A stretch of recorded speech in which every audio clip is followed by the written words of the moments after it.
All right, GM fam, welcome to a Llama party I've been looking forward to for quite a long time. We have Llama parties. Welcome, feel free to join. We've got the Discord link floating around various places. But we always have one guest of honor who gets to take center stage, and this week is someone I've been like badgering for probably 2 or 3 months to try and come on since I started doing these Llama parties. And every week he's like, "I'm too popular. I've got friends. Look at me." Um, and then also like part of it is like he was in a country which had like spotty Wi-Fi, but we're joined by the great Fiddy. Fiddy, how are you? I'm doing good. How are you? Doing quite well. Doing quite well. It's Friday. I'm still on coffee, but where you're at, you're going to at some point leave us to enjoy some beers with these so-called friends, right? Yeah, that's true. But I'm on tea nonetheless. Okay, So nice. What kind of tea are you on this morning, this evening? I don't know. I just recently moved to a co-working space, which is why I actually have good internet. And I have something like mint and I don't know what else is in there. It's hot flavored water is how we call it. So, do you do it like I did when I worked at co-working spaces, where I would try and extract as much value from the amount of like free coffee I would drink, to justify the price tag? Well, I mean, how much did you pay I a mean, month? I pay something like 150 euros or something. I think that's pretty okay, I would say. And do I try to extract value? I don't know. Depends. I guess you'll have to define what value really means. I mean, everybody's trying to extract some value, right? But monetary value might be the most easier to define. There are other kinds of value that you can define, extract too. So I'm always trying to extract some value, but hopefully ethically.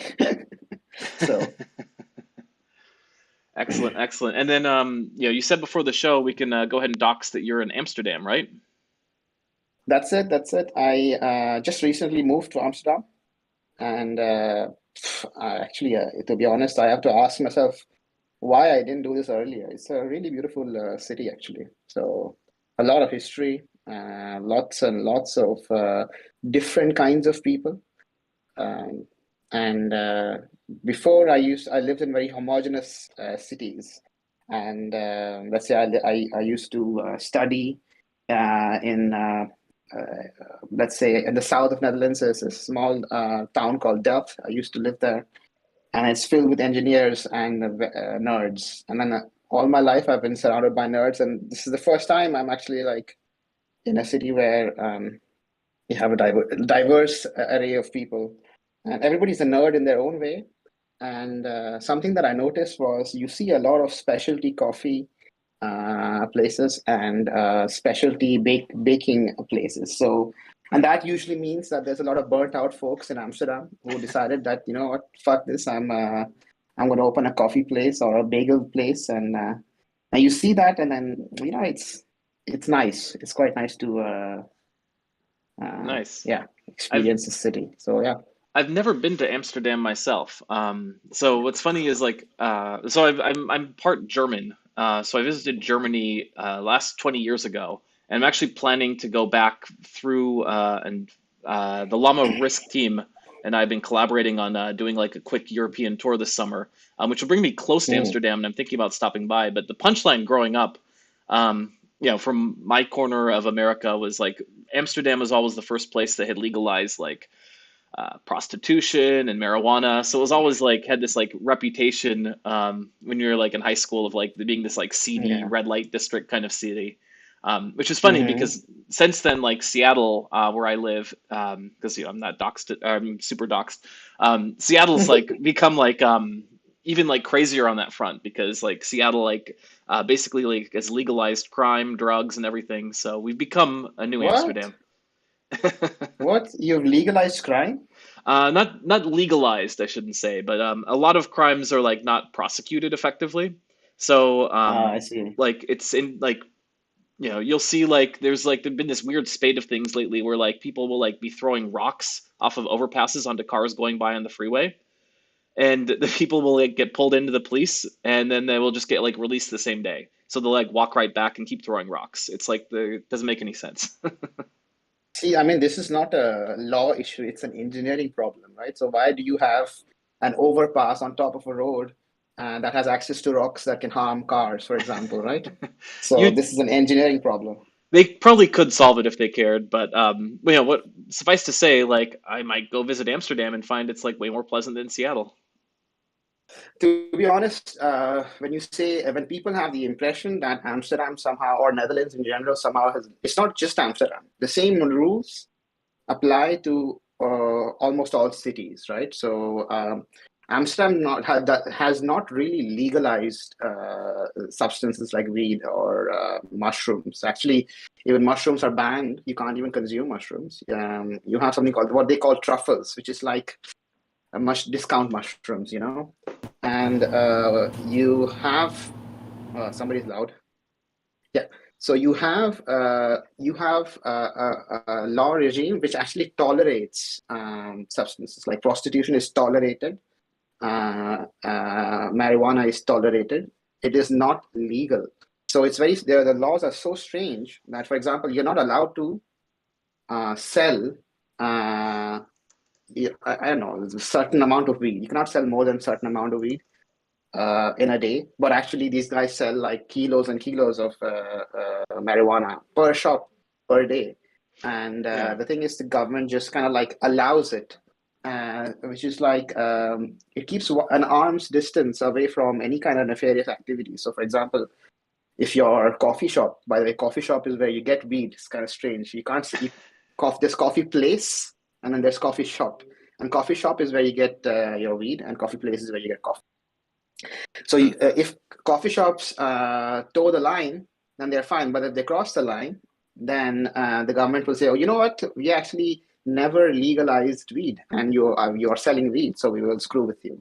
So that's the kind of regulatory regime that they have, and actually it works out. But for example, you don't have the craziness that is in the US, where people make entire enterprise around marijuana. They have like I don't know, concentrated extracts and this and that, and that stuff you cannot do in Netherlands. You can't have a viable business Hmm.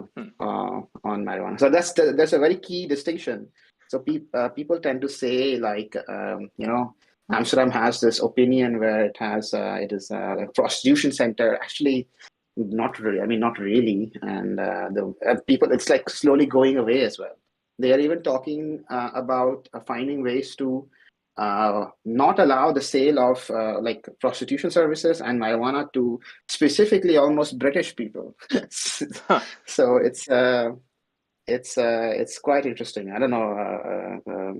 Yeah, I mean, That's Amsterdam, the municipality of Amsterdam is even buying up ad space in the UK to deter British tourists from coming to Amsterdam, which is kind of strange. So people are trying to do things to make Amsterdam have less of that reputation. So Well, it's kind of funny because I actually do somewhat prefer like the government to have a light touch when it comes to enforcement of kind of like non-harmful crimes like that kind of thing.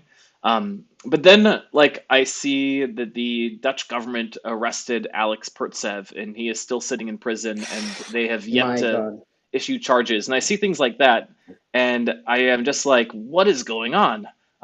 Like you're yeah. closer to that situation, like maybe like you've read more about it locally, like what is the kind of short situation going on with that? Actually, to be very honest, I haven't followed it too closely. But when the whole situation happened, like they found Alexei and they jailed him. It happened like 800 meters away from where I was living. So I was so spooked. Oh I boy, was so spooked. because you Yeah, also when play it around happened. with internet Ponzi schemes. No, no, no, it's not true. I only offer IT services. Okay, It's good, good. legally I only But isn't that what Alex you have to Pertsev? He say. was just a coder, right? Or was there like more going on? And if there's more going on, why don't they just Uh, say that? Like, why not just say we arrested him because he's money laundering? Like, I think everyone would be more okay with that. yeah, I think there are rules in the Dutch government where the Justice Department can detain you for a certain amount of days without having a reason to do so. And yeah, they just use that shady law structure. And I guess they're trying to get him because he was running a relayer, a tornado cash relayer. Okay, so he was And running a relayer. that's the premise, right? So they captured him. They captured. I mean, if you go to a Dutch prison, it's actually. I mean, let's say if any prison, I think Dutch prisons are not too bad, but it's still a prison, right? It's not Thai prison, so that's good. But so they put him in Dutch prison, and they're trying to make a case against him. This is my understanding of the situation. I think it's quite unfortunate. Personally, I think.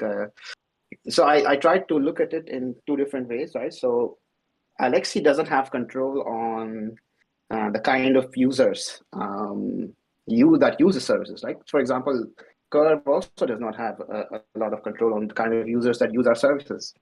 Mm-hmm. But so he can do the best that his technology that he helped build allows, right? So that's all. That's what he can do.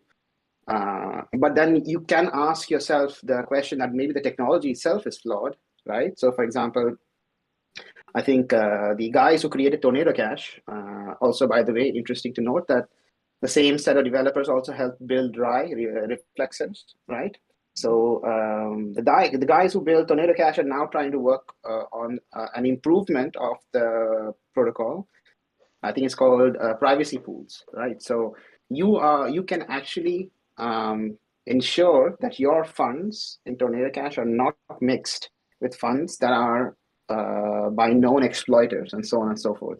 And I think that kind of technological improvement can help us convince regulators that, you know what, we are not trying to do any kind of like terrorism financing or funding or any kind of that. We actually have technologies that can verifiably prove that we are not mixing our funds with illicit funds, right? So I think we have to like sit down and we have to like listen to both sides. It sounds a little bit fucked up, but I'm saying that. But the Justice Department has their mandate to protect people in whatever way they see fit. It's not like the Dutch government has something against crypto. If they do, I mean, they may or they may not. It's not as bad as it is in the US, right? So they are just trying to do crack down on financial terrorism, and they think this is like one way to do it, but actually it doesn't make a difference. Yeah, So the whole thing's tough because it's like if you like from my perspective, if you want to clamp down on financial terrorism, like one of the best things you could do is move all the activity on chain, because there does become like a amazing swath of transparency, and I think that regulators kind of get that, but just when they see like kind of very blatant violations on or like very horrible actors kind of operating on chain, I think that they have a need to try and use whatever tools they have at their disposal. And right now, because in so many Western countries, it's like in the state of flux, it ends up coming across as heavy-handed. But I think that they would probably be okay. Like I don't get the impression that they are trying to shut down Bitcoin and trying to shut down Ethereum. I don't think that even the SEC is interested in that kind of approach. But I don't know. I don't know. yeah, I think you're right in assuming that it is actually in their best interest to allow this technology to experiment and flourish, right? Because basically they're not funding it. They are basically making money. The regulators actually, the government makes free money. They don't have to maintain Hmm. infra. They don't have to do jack shit. The people are using their money to experiment with this new technology, and they're just watching the whole thing unfurl, right? So, and of course, they see. So, if you like, you imagine yourself as a regulator, right? You are seeing hacks happen. You're seeing the centralized exchanges with the maximum amount of opacity possible just collapse. You're seeing stable coins that are not so stable actually, and then you start looking at these kind of situations, and then you say, you know what, it's very hard for me as a regulator to imagine that the future financial rails, it's so shaky, right? So for example, um, let's say you are a business owner, right? Let's say you are a business owner, and so you make certain assumptions in your life that are implicit, without which you cannot actually do your job. You cannot actually innovate. You can't do your business well. So one of the examples is, if my money is in the bank, it stays in the bank and it is safe. right?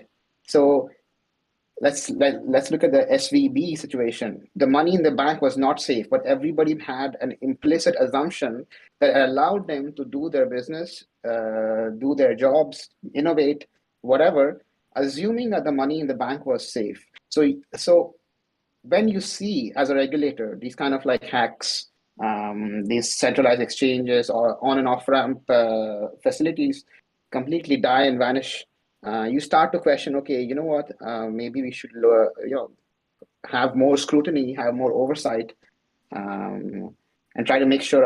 I don't know. I'm trying to think about. I'm trying to be in their shoes and imagine. Yeah, it's no But one. I'm hoping. Go for it. Go for it. Oh yeah, we joined to write code, right? We didn't join to be philosophers and like political scientists, but it feels like we're being thrust into this role.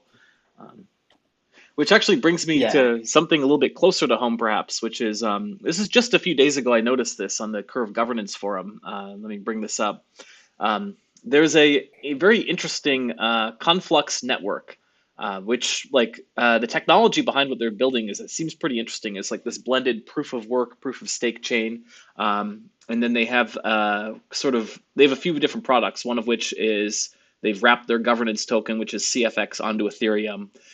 They also are the first, as they describe it, regulatory compliant chain in China, and they've been issuing a regulatory compliant offshore Chinese yuan.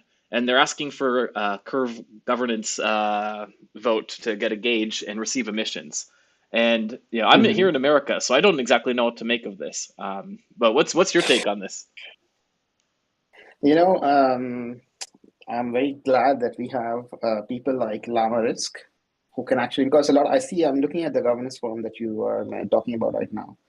I'm very glad that we have this team of people who can actually look into it. Because let's be real, Chinese legal structure, etc. We don't really have experts, so that they can basically write whatever they want, and then we are expected to believe it. Right. So the first things when I look at this proposal, the first thing that comes to my mind is whatever is written here needs to be verified. That's number one, right? Hmm. And then number two is, what is the real question here? Like, what is the concern here? The concern is there is a Chinese entity that is using Chinese regulated entity that is using Curve, right? And actually, not even Chinese, it's a Hong Kong. Wait, I don't want to I don't want to take any political sides by saying Hong Kong is or is not China. I'm not well educated in that side. But so we have to, from the Curve's perspective, we care about, like all the Curve DAO holders should care about, is that whatever is being done, whatever asset is being traded, right? If it is being incentivized, we need to make sure that it is not trying to rip users off, right? That's the main concern that we need to verify. And I don't care what they write Nakamoto consensus, this, that, blah, blah, blah. I don't care about these things. I much prefer to see this all of this stuff verified, and then if users are not being wrecked, I think it's good to go.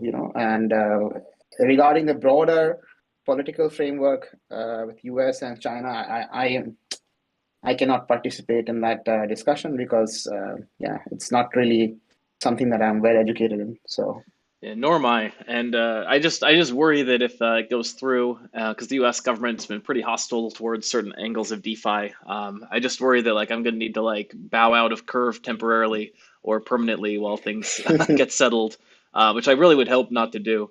But other than that, it does seem interesting if nothing else, and I'm very glad that they consider to use Curve because Curve, like you say, it's building out this technology it's all permissionless. So they did it exactly the right way. They submitted this. They are asking the Llama Risk team to take a closer look.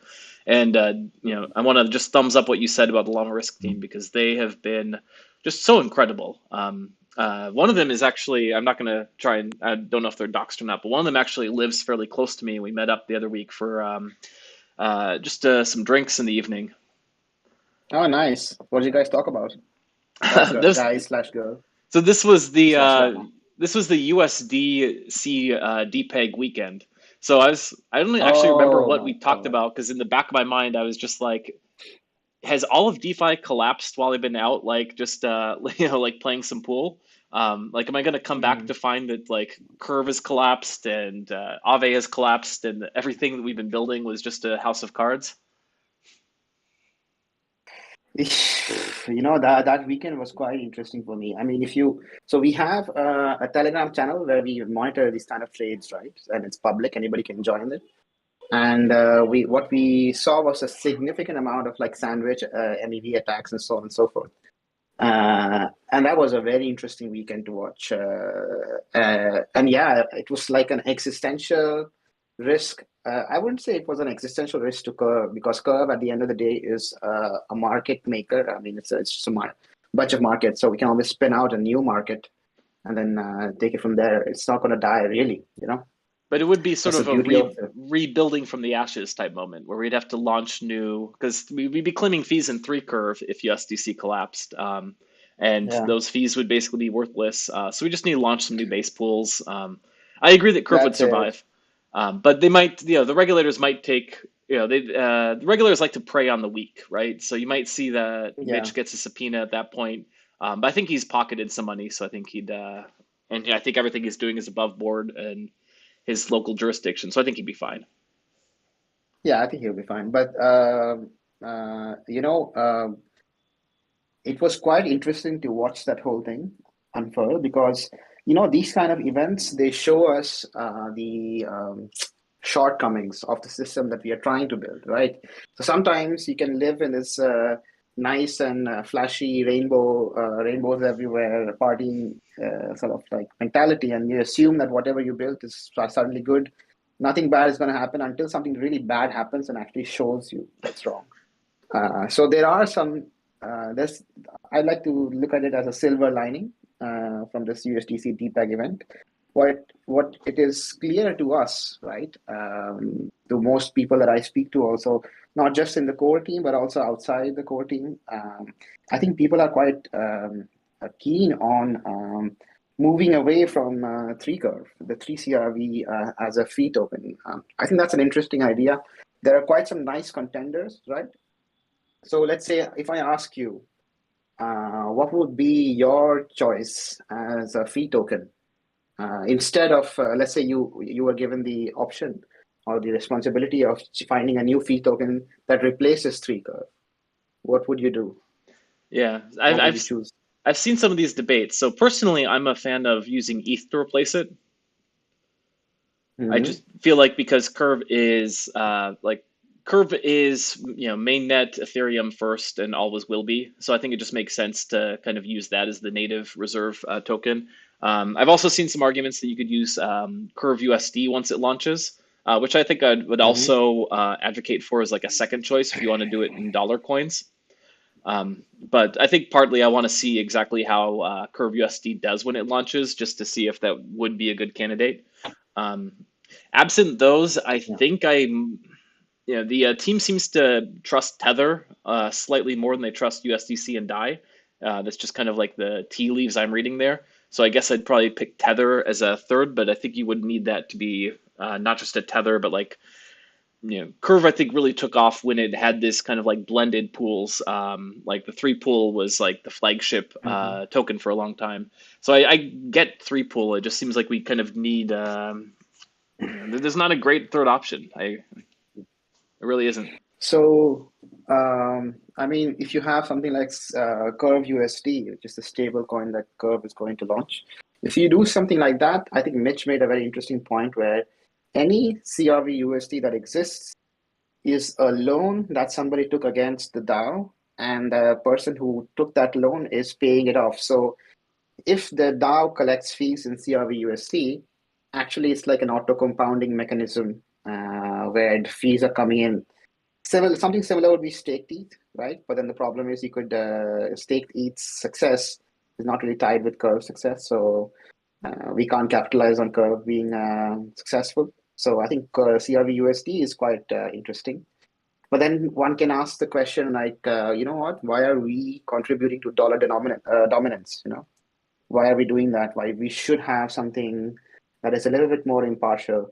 and then you would say maybe ETH is the best fee token because it is truly impartial, right? I mean, it's hard to say which centralized entity controls ETH, and so I personally, in my opinion, my personal opinion, and by the way, does not reflect the opinions of the core team.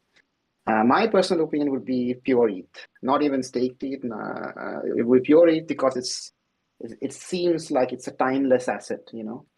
Mm-hmm. And if we found a way to bridge BTC onto ETH in a trustless manner, I think that would be also interesting, ETH BTC, because that allows us to decentralize Curve further on, right? So we have to understand that Curve will survive as long as Ethereum is alive, and hopefully, it's outlives us, you know, and then we will not be around, but Curve will be. So we have to make sure that some systems that we put in place in the base layer infrastructure of DeFi has to be immutable, trustworthy, almost like trustless logic, right? So I am quite in favor of ETH personally, but you know what? The DAO gets to decide what they want to decide, you know, so. Yeah, and just in case it's not clear for anyone listening, like Fiddy and I, even though we both contribute to Curve, we're not speaking on behalf of Curve. We are relatively small on the totem pole. So, or is that fair to say? Are you Yeah. small on the totem pole, or are you like how do you consider yourself within the Curve? Are you core team? You know, I must. If somebody gives me work to do, I do it. But in general, I heard this nice advice from people, from one person who's a maker delegate, and he said that if you don't know your place in a hierarchy, just assume a place pretty high up, and then somebody will tell you that that's not your place. You need to go down a few notches. So if you do that, if you use that logic, you can find your place quite quickly in a non conflicting way, you know. Overstep your So bounds. It's nice. yeah, and I think the there is a pecking order at the core team, right? Mitch has the last say. Skeletor, he makes the most important decisions on how the protocol evolves across chains, for example, how certain mechanisms are to be designed, and so on and so forth. Yeah, and what underlying frameworks you use. So you have these kind of people who are extremely experienced and the most knowledgeable ones, and they of course are on the top of the totem pole, right? So um, yeah, Yeah. I think they deservedly are there because they know the most. Yeah, actually, it's while we're on the subject, like whenever I like go to like Ethereum events, people ask me what it is like on the inside of Curve, and yeah, I always tell them kind of my experience, which is that first of all, like one of the best parts about the kind of way that Curve works is that it's all developers. Like, you like Yeah. to say that the two of us are probably like the more like biz devy people, which is not, that's just something we do because it's kind of like fun for us. Like, it's not part of our official Yeah. role. But because the team is all developers, like the work culture is great for development, right? There's no meetings. Everything takes place in Hmm. Telegram. It's all asynchronous because everyone's spread across the globe. You just type your That's notes it. in there and people get to it when they wake up, and it really works. And it's like really efficient because everyone's super motivated, and people are just like cranking out and releasing stuff. But so those are like kind of my Yeah. impressions. But I'd be curious to hear your like telling to people who aren't like somewhat on the inside, like what your experience is like working at Curve with Curve, however you define It it. is it is it is really asynchronous, right? I mean, everybody's busy on their, so it's not like somebody is given a task. People just pick up a task, let's say a part of the protocol that they would like to work on, and then they just work on it. And yeah, it's everybody's quite motivated to work. And by the way, I think Mitch came up with this terminology. It's called dev biz. It's the opposite of biz dev. When 80% of your work, 80% of your work is development and 20% is biz. But to be honest, I don't really do much biz stuff, right? I just like talk to people outside of Curve, and in case they need some sort of integration. I see what's possible, what already exists. Yeah. And by the way, it's not like it's my main job actually, because Mitch doesn't hire, like I don't work under Mitch for that reason. I work under Mitch for purely development purpose, and anything extra I'm more than happy to do, because actually in this field you have to network. You have to network quite a lot. DeFi, for something that is supposed to be trustless, you kind of need to trust your colleagues, and you kind of need to make trusted networks. And that can only happen by talking to people. So yeah, that's what I do most of the time. Not most of the time, sorry. A lot of the time I am talking to people. Let's say in Viper, the Viper core team, I talk to quite a bit. I talk to people at Yearn, for example, and then whoever else, So Yeah. Yeah. And speaking of Viper, you've made some contributions to Viper lately, especially with regards to a lot of the math that you were doing with Try Crypto NG, which I also want to get to talk about. There's like a million topics I want to talk with you about, so I'm trying to kind of lightning round through them first, and then we can go into more depth later, depending how much time you have. But like, what's your kind of take on the kind of recent developments with Viper? yeah, so let's say the main person who manages, sorry, the core lead developer of Viper, his big tech sucks. His name is Charles. He leads the development of Viper, and there are like contributors. There are other people who are also quite active contributors. I don't know how much I should name them, so I'm just gonna like try not to do that. There are people from Yearn, for example, who contribute. There's people from Curve who contribute, right? Not just me, but actually a lot of Viper's early development was entirely done by Curve. How is it going right now, right? So uh, let's see. So right now the current version of Viper is 0.3.7, which is the one that is live. Anybody can write contracts on 0.3.7.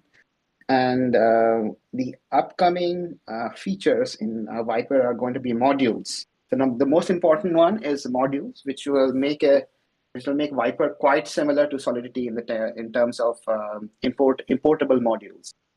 And so I think that's a very interesting development that I am very eager to see how it changes the way we write contracts too, right? So maybe it makes it cleaner. Maybe you write, for example, the Try Crypto contracts code is like 2,000 lines of code. And maybe we can write shorter code somehow. I don't know. So it'll be interesting to see what happens there. But also, like, there's always constant optimization efforts within the people are trying to come up with ways to add new built-in methods. Like, for example, I basically stole Soulmate's square root algorithm for unsigned integers, and I put it in Viper as a built-in, and that was quite useful for. I wouldn't say quite useful, but it helped us shave like 1,500 gas or something, and I think that's quite relevant to do.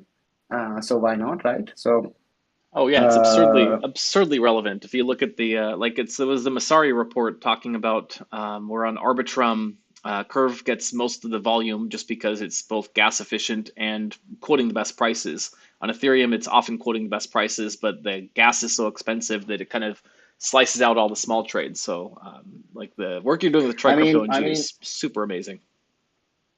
yeah, let's see how it goes. Let's see how it pans out. I'm also curious to see how it competes against the dominant frameworks out there.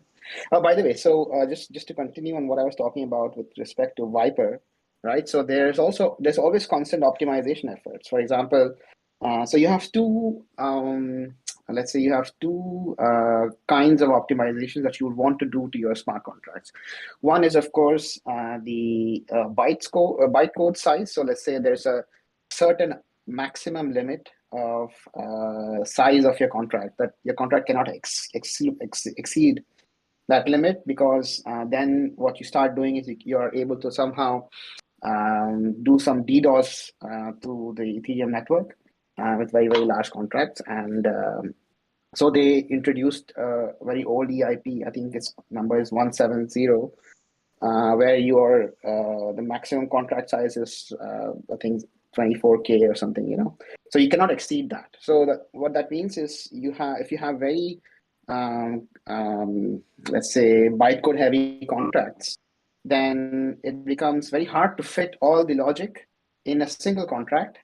And now you have to split your logic into multiple contracts. And what that means is, if in a certain contract call, you are calling a cold contract for the first time, Ethereum, the EVM charges 2,000 gas for that, right? So if you are able to somehow aggregate all your business logic into the same contract, then that you are basically not spending 2,000 gas extra, right? So that's the reason why we have AMM contracts, which are also LP tokens, because if you do that, for adding and removing the minting and burning of LP tokens does not involve this extra 2,000 gas expenditure because it's a cold contract, right? So if you put in the same one, then it's suddenly slightly cheaper.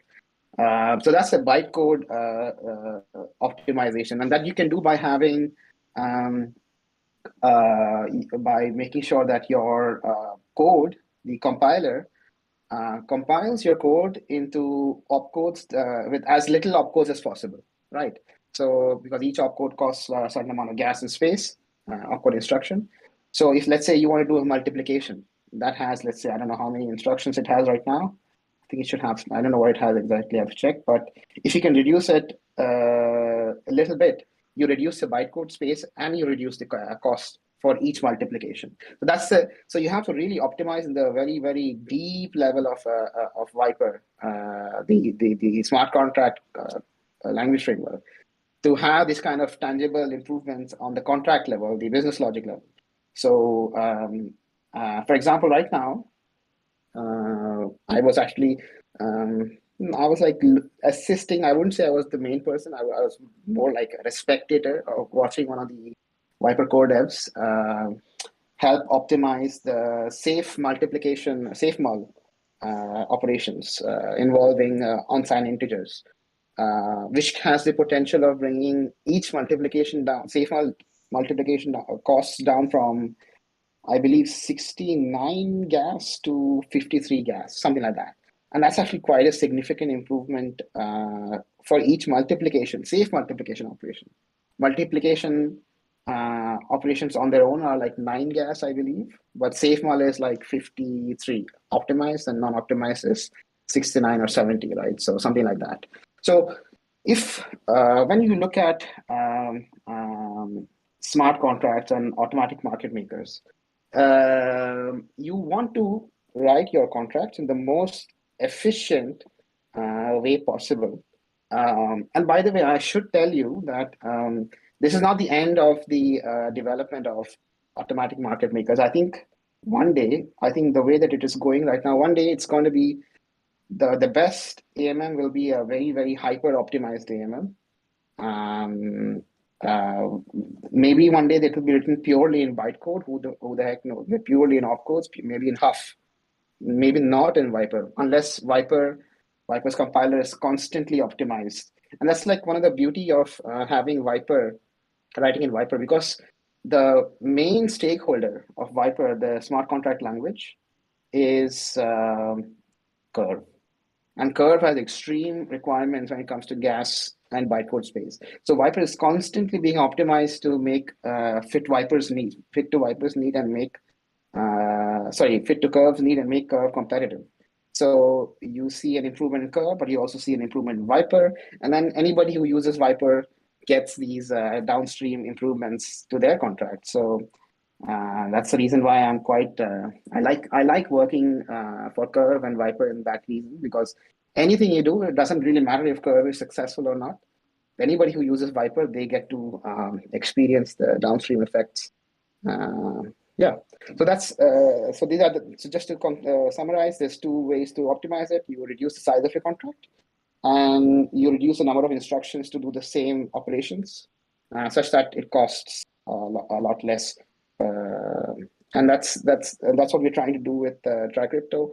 And of course, don't forget that you can also optimize in the mathematical layer, which is something that I don't do, right? So work with Mitch, and Mitch has very, very, very smart mathematicians as friends, and they are the ones who come up with all sorts of crazy mathematics. Which I mean, when you watch these people work, there's something called mathematical history. They're mathematicians and historians who know which theorem to use where to do what, and I think it's very cool to see. I was a little interested to ask you about that because I was reading through I was trying to help you a little bit with documenting some of the try crypto optimizations you did. And within the repository is this white paper on some of the try crypto 2 optimization reports. Like how much detail did you get into this, or did you just kind of look through their derivations and say, that's fine. I'm just going to implement it and I'm not going to like care too much about like whether if we're using the Newton method versus versus like other mathematical methods. Yeah, so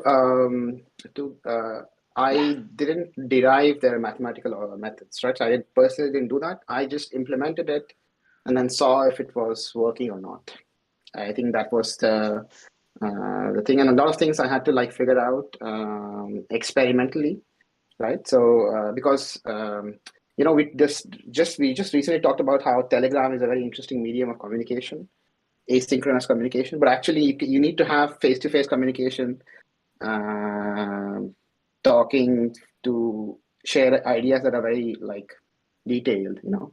Hmm. So some things I had to experimentally figure out, and for example, finding the spot price using some derivations. I had to kind of figure out how to use the stuff that they gave us. And they gave us some derivations of how to calculate the partial derivative of y with respect to x. And then then I through experimentation, I realized we actually needed to do partial differentiation of x with respect to y, and that's actually the price. So stuff like that, I had to figure out. And so to answer your question, I didn't personally derive any of those. Um, I implemented it and experimentally had to figure out some details here and there. But I do have some background with Newton methods. So I used to be a researcher, a scientist, and then one of the pieces of work that I did was with something called least squares, which is just a way to find to estimate unknowns. If you're given a bunch of equations, and you have observations, it's a fitting method basically. So I and then in that world we use a lot of Newton method, and there are alternatives to Newton method. For example, there are methods that are called it's called a secant method, and there are several other methods.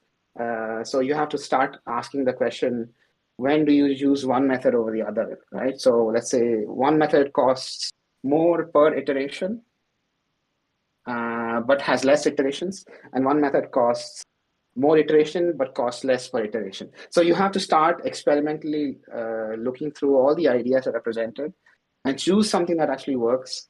And then, yeah. So I have some experience doing that, and so I was not completely in the dark. I had some idea of what these guys talk about, but then when they start mentioning things like Boudin's theorem and stuff like that, I have to really like. At this point, I realized that I had to buy a subscription to ChatGPT just to understand what the heck they're talking about. You know, like so I did once like explain to me what Boudin's theorem is, like I'm a 5-year old, or like I have a basic understanding of mathematics and polynomials.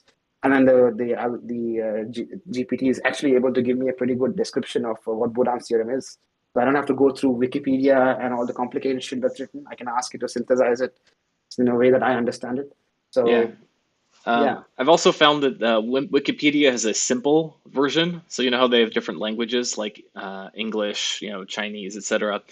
You can replace the EN with simple, and it will give you like EL. Explain it like I'm 5 version of that article. So I usually like start Oh with the wow. simpleton version for small brains like me, and then I work my way up to the bigger, like more complex ones. Oh, that's an interesting strategy. I'll try to use that. It's a But you life. know how are they doing it? You know how they are making the simple ELI5 version? I think they just get like idiots to do it. Let me see if I can find a good article. But Let me that's it, right? So you cannot have idiots trying to ELFI you. Like the only if you know everything about certain topic can you actually explain it in very good in a very simple way. So, for right. example, today when you and I are speaking, if you ever notice that I'm having difficulty explaining something or it is too complicated, then you should just assume that I don't know what I'm talking about. So, and that is a framework that you can use anywhere. If you hear some anybody who tries to explain something to you and it sounds too complicated, then you can assume that's bullshit. So, Yeah, so just on the screen here, I have the Newton's method. And this is like the full analytical version of it. Like if you're just like going to Wikipedia. And then here's what it looks like if you go to simple.wikipedia.com. So it like slightly simpler language. Notice like they get rid of some of the more complex like mathematical derivations. It just breaks it down to a single formula and like in pretty plain English explains what it does. So let's see what's written. Okay, interesting. I might actually read it again just to see if I can use it. Somebody asked me how to explain Newton's method simply. yeah, because I mean, I also like you. I will also play a lot with Chat GPT to try and explain things.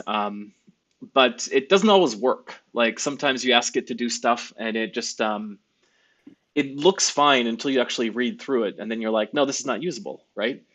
Like I was trying to do Yeah, that yeah, yeah. for you're asking me to help out with writing some of the documentation for how Curve calculates its in its V2 contract. It calculates all the prices.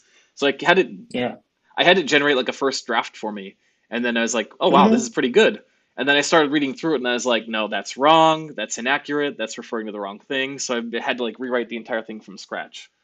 But it, What yeah, was the what was the input that you used? Did you just like feed it the contract? I gave it the tweak prices function and had it I did the same.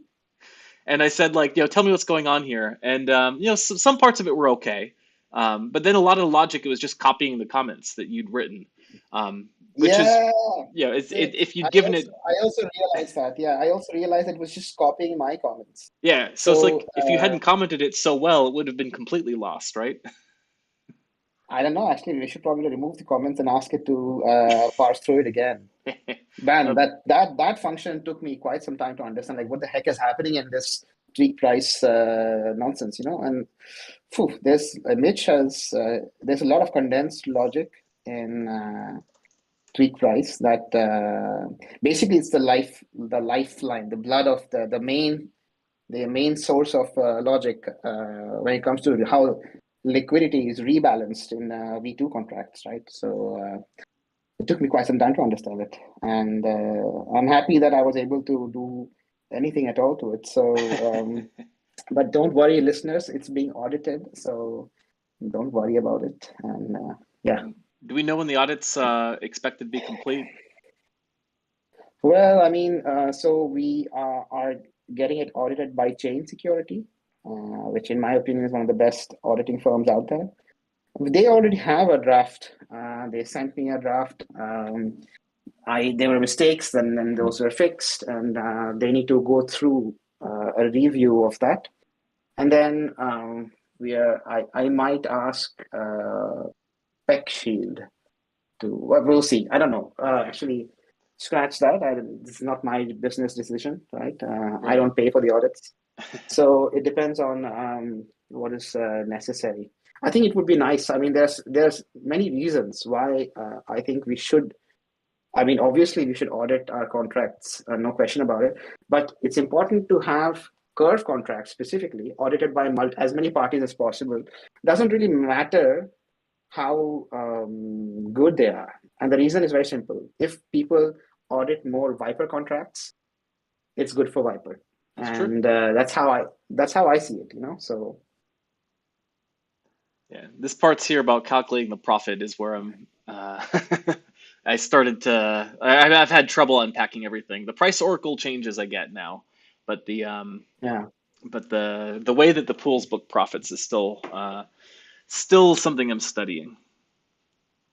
Yeah, I can understand that. And here's where It's ChatGPT just basically it took line 145 here and said and explained this line in pure English and thought that was sufficient. And it wouldn't when I asked it to explain what profit was, it gave me like the dictionary definition of what profit is.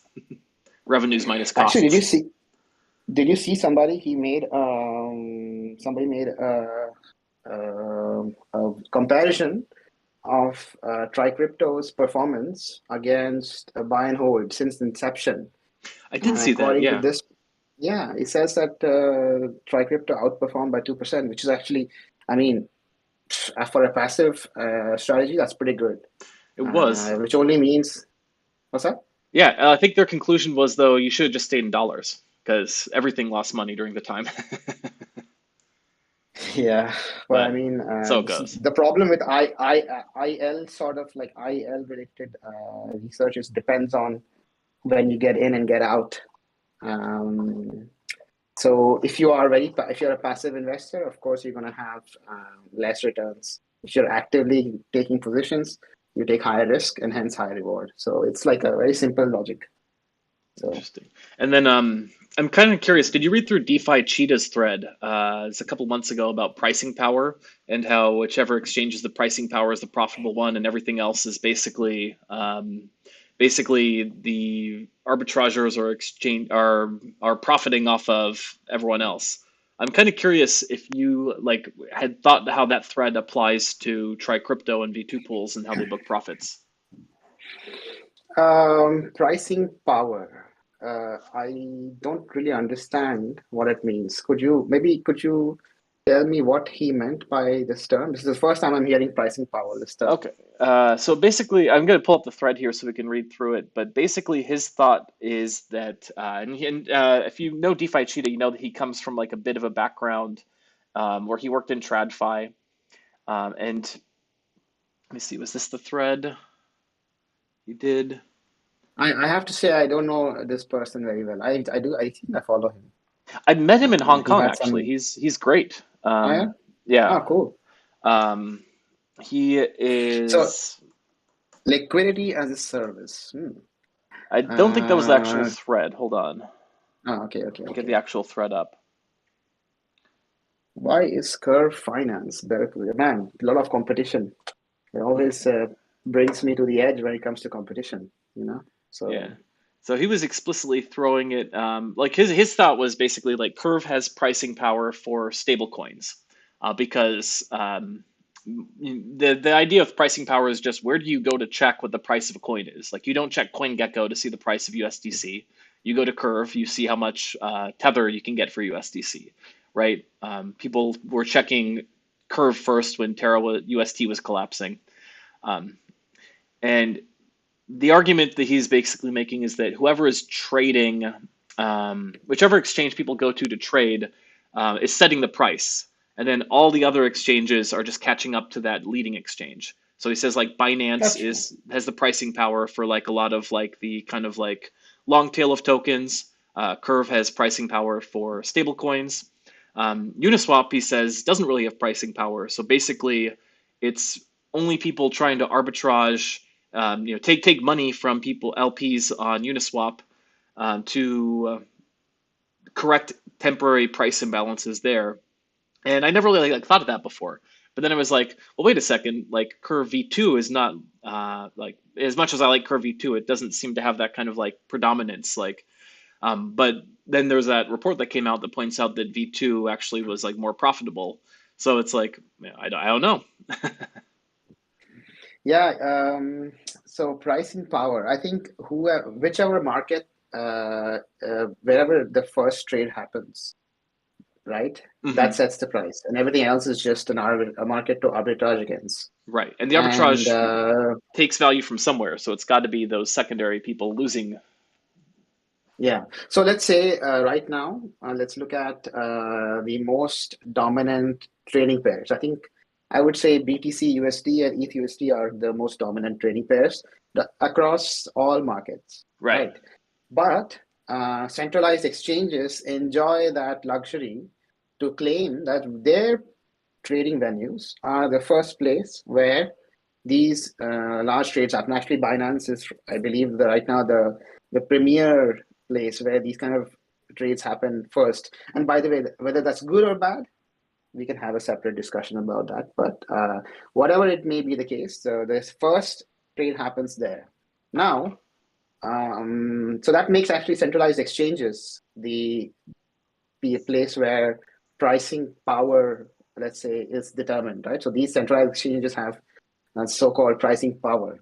Now, with regards to Uniswap and Curve, I think he makes an interesting point. He says that for stable coins, Curve has pricing power, whereas for Uniswap, it does not. And I think to a certain extent, I would agree with it, because Curve is quite dominant when it comes to stablecoins, in the sense that liquidity stays in stablecoin pairs or triplets or quadruplets for quite some time. And the liquidity is predictable. And this is not possible with Uniswap v3. Uniswap v3 has very unpredictable liquidity curves. So you would say that predictability of the market making curve might be something interesting that gives people it gives them a little bit more solace. They know that curves AMM the behavior is quite predictable, and that's why they go and trade there. Whereas in Uniswap, during bouts of extreme volatility, you can just never know if you're in the most concentrated liquidity regime or you are in close to the edge, and then your trade might actually tip it off, and then you might get wrecked because of a sandwich attack. You don't know that. So I can see some logic there, but I don't agree that overall Curve has so-called pricing power when compared to Uniswap, because Uniswap has it. Uniswap is the first trading venue on chain that has the most updated prices, and the reason is quite simple. They are very cheap, and the costs are fixed. So let's say a trade happens on a centralized exchange, right? Can be any pair, doesn't matter. Let's say you have two automated market makers on chain, and one of they both have the same fees, right? Let's say they are both zero fees. And it says closed stream. Oh, it doesn't matter. So they both have zero fees. And one has, let's say, $40 of gas costs, and the other one has $0 of gas costs. So let's say the one AMM costs $40 to make a trade on, the other one costs $0, and there's a trade that is happening on a centralized exchange. Arbitrageurs will arbitrage the spot price of the market that is the cheapest to them first, right? Because you just get a cheaper deal. And that's what Uniswap v3 does, actually. Uniswap v3 gives these arbitrageurs a deal that is unparalleled across the entire chain. They get the best price impact. They get the best fees per trade. And so arbitrageurs just go and arbitrage Uniswap v3 pools first, which means Uniswap v3's spot price on their markets is the most up-to-date. And so you would say, coming back to what DeFi Cheetah said, you would say like Uniswap is actually the one who has more pricing power, but actually at the end of the day, it's centralized exchanges. They are the ones who have the most pricing power. It is neither Uniswap nor Curve, because most trades that are consequential happen on centralized exchanges first. And yes, in certain depeg events, you would have trades happen on Curve first, right? And then that makes it all interesting, and Curve has suddenly pricing power because a lot of black swan events happen on the battlegrounds that Curve helps create. So there's some logic that I would agree with, but overall, I would say that centralized exchanges are the ones that are winning. And then you have Uniswap v3, which offers a very good deal to arbitrageurs. And then you have whoever else, and then you have Curve. So there's a pecking order, and we have to always acknowledge it. Let's try not to be too pumpamental about curve, we have to acknowledge that our algorithms can be better Right. and try to improve them.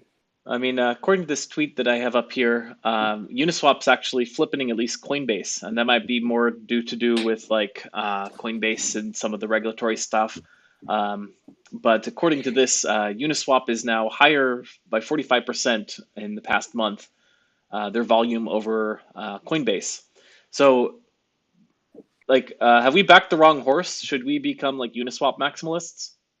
No, I think Coinbase as a tightly regulated centralized exchange is suffering the consequences of too much regulatory oversight, and they're not able to do a lot of these things. What, let's say, more shady trading venues can, with weird sort of zero fee deals and market maker deals and so on and so forth. I believe that's the problem, where you just don't have a nice trading experience. Have you ever traded on Coinbase? I actually have. Not a It's lot, but so bad. It's so bad, dude. It's so bad. And I it's a think little rough. it's like, yeah. And there are like some markets where you don't even you're not even allowed to do market orders, right? You can only do with limit orders because the liquidity is so shit that you can only do limit orders, and you're just not allowed to do market orders. Whereas in Uniswap, everything is a market order, right? So all AMMs are just market orders. And I think it kind of makes sense that Uniswap has way more volume than Coinbase because they offer a way better product, right? But numbers need to always be scrutinized with care, right? Anybody can say, for example, Curve made a record-breaking $10 billion volume in a day. That was quite impressive, I would say, right? But I think a majority of that volume was just MEV bots trying to rip people off. And now, I should we celebrate that $10 billion volume? I personally think that we should not, right? We should not celebrate volume achievements that are potentially including these kind of malicious activity. So there are ways, there are metrics that you can say, you can market without context that sound good and they look good. But I think we owe it to our users, we owe it to everybody in the overall DeFi space and the world to acknowledge that this volume is not organic. There's a lot of inorganic volume that needs to be accounted for. And when we make the claim that,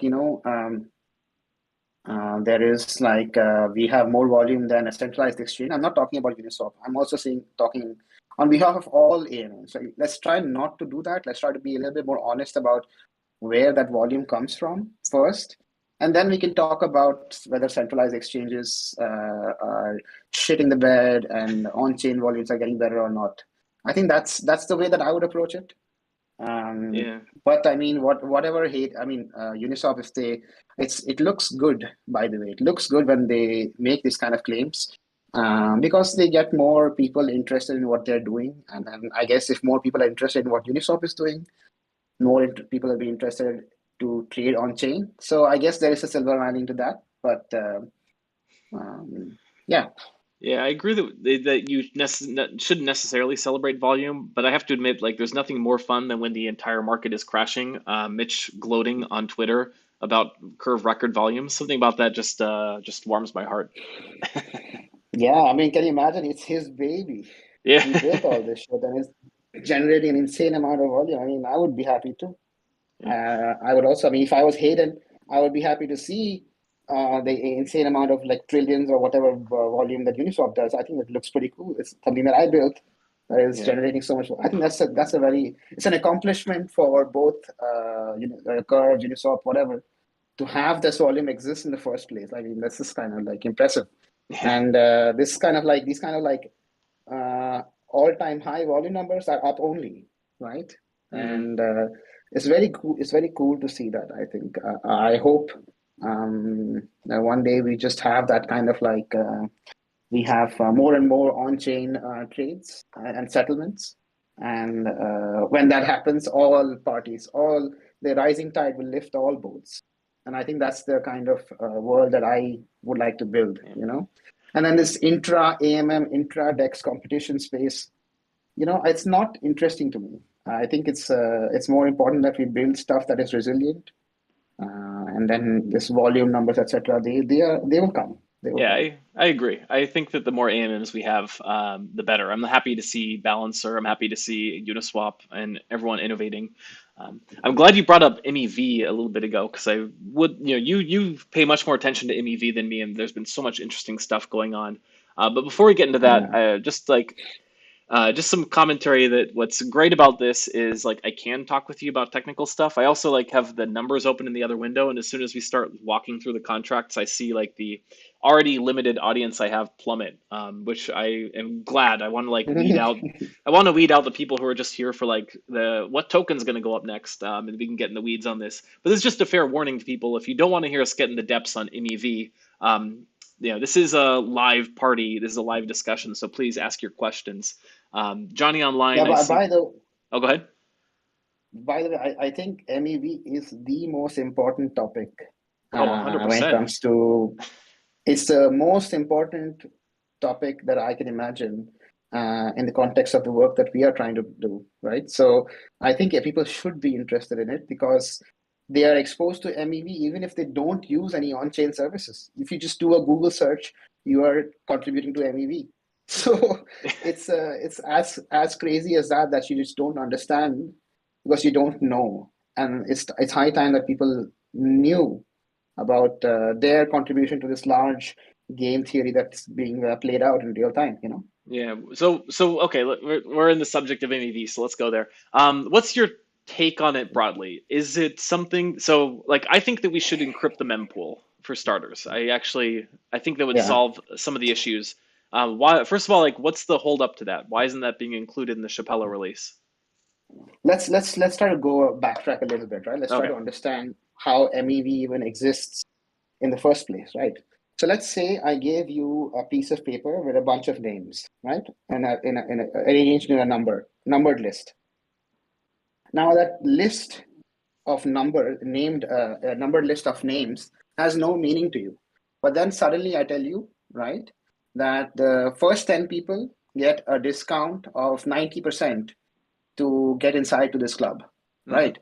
So suddenly that list has the arrangement of that list of names and numbers has relevance, right? Because you can arrange the way that you like the numbers that are the top 10 people who are going to go inside the club, you can say, you know what, if you want your name to be on the top 10 of that list, you better pay me something such that your overall discount is, let's say, 70%, right?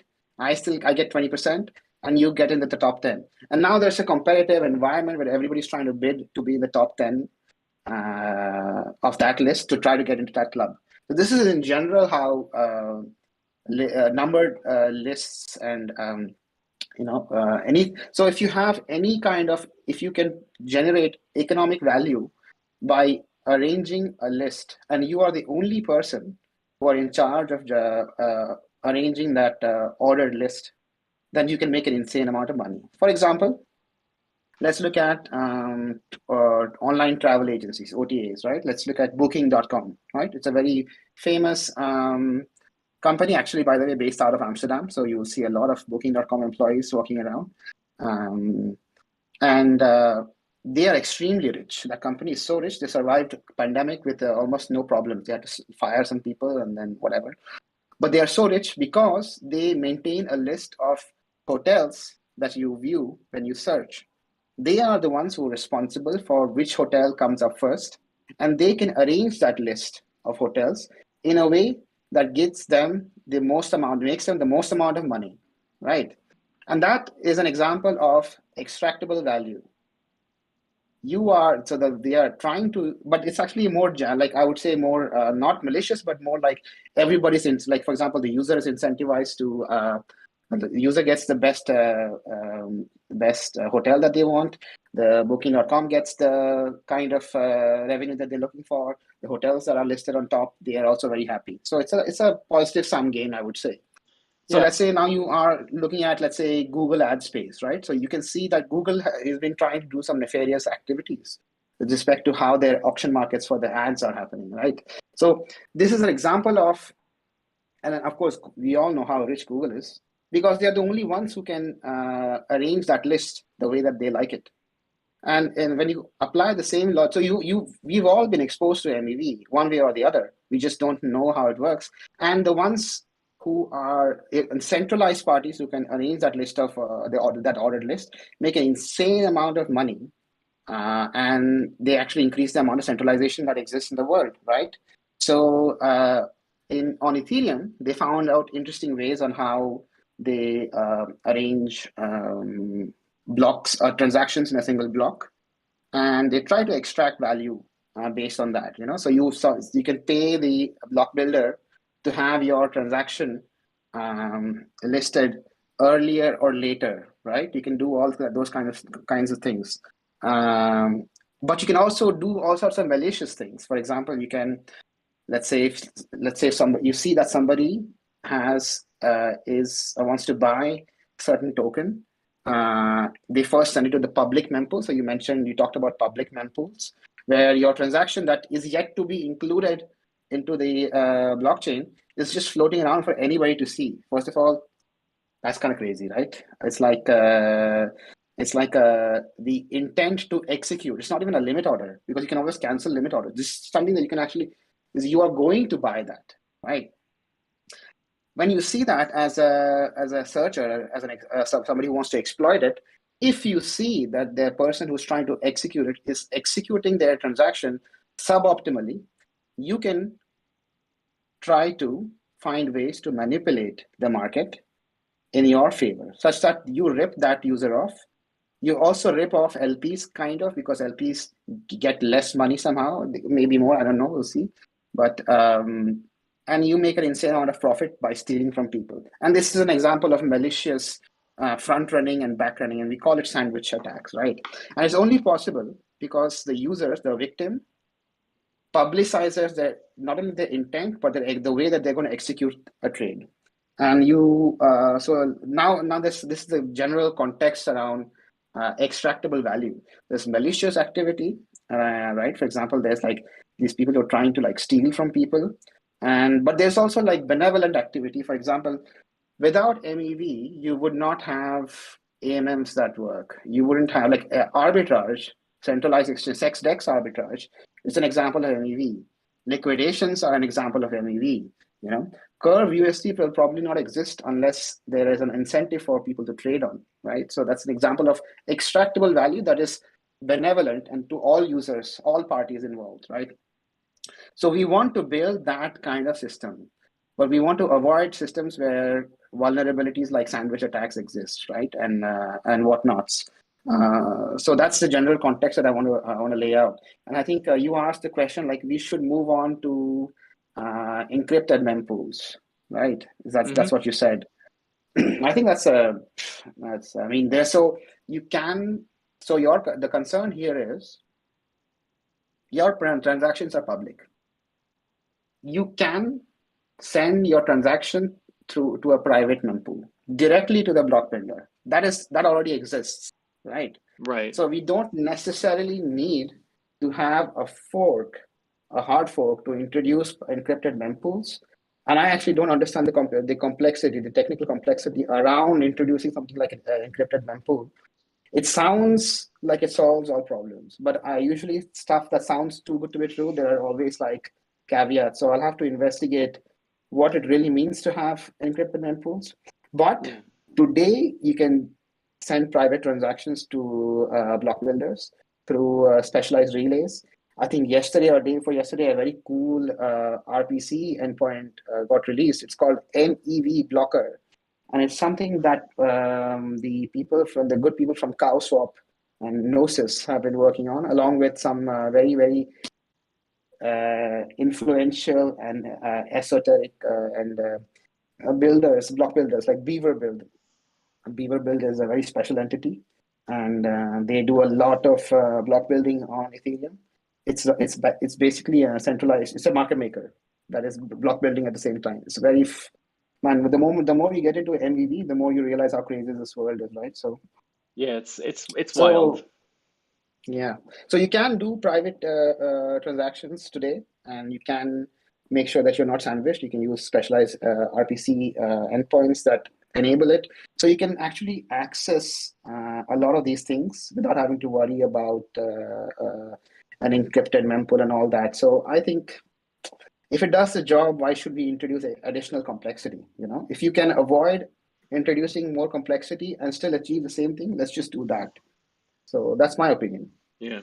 My small brain take on it is that if you do generally encrypt the mempool, then I feel like it actually opens up the possibility for you to, like give a block builder like a hint that says, hey, this transaction here, like you might want to take a look at this one. Here's what's going to happen. You can take a cut of my, you can take a cut if you know about it.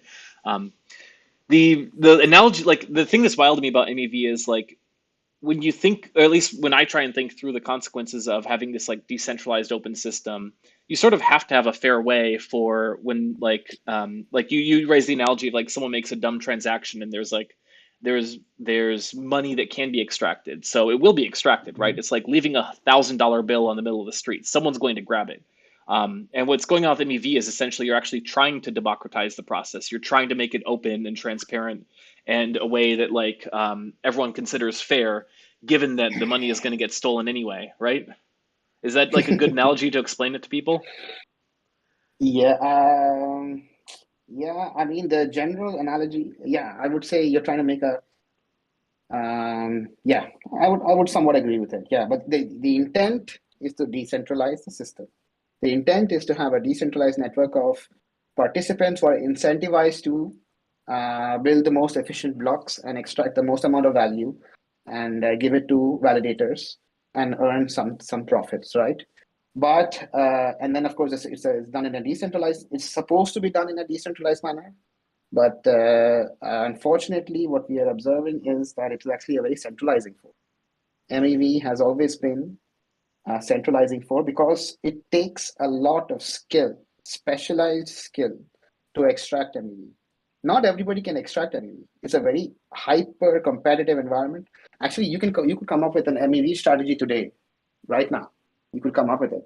But I've heard this from searchers quite often. The MEV problem is extraction of MEV. It's an infrastructure problem and not an algorithmic problem, right?